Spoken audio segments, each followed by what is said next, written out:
Les nouvelles données de l'Association bancaire de Chine montrent que près de 700 nouvelles agences bancaires ont été créées durant 2017. C'est bien moins que l'année précédente. Les services bancaires en ligne ont connu une croissance significative avec un volume de transactions s'élevant à 1000 milliards 700 millions de yuan, une augmentation de 33% en glissement annuel. Le nombre de clients individuels utilisant les services bancaires en ligne a également connu une hausse en glissement annuel de 17%. Selon les experts, le phénomène vient des comportements liés à Internet. 现在银行的主要客户的 La 话， majorité des clients des banques sont nés entre 1970 et 1990.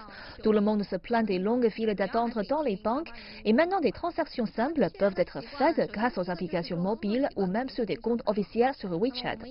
Nos recherches cette année montrent que dans certaines zones rurales, en particulier dans l'est du pays, tout le monde utilise WeChat ou Alipay. Et si les gens peuvent utiliser les paiements en ligne, ils peuvent également utiliser les applications bancaires. Cela semble être trop bien pour être vrai. La popularité croissante des services bancaires en ligne signifie que les banques commerciales peuvent réduire beaucoup de leurs coûts. Mais cela seulement parce qu'ils réduisent leur personnel.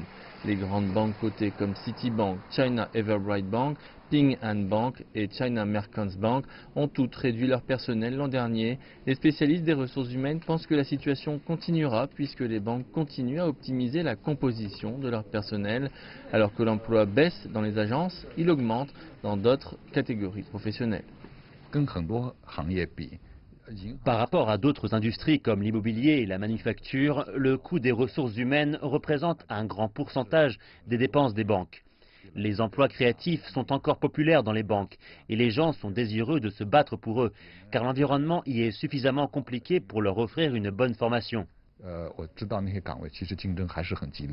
C'est en fait un phénomène mondial. En 2017, les grandes banques étrangères comme la National Australia Bank, le Crédit Suisse et Deutsche Bank ont supprimé des milliers d'emplois.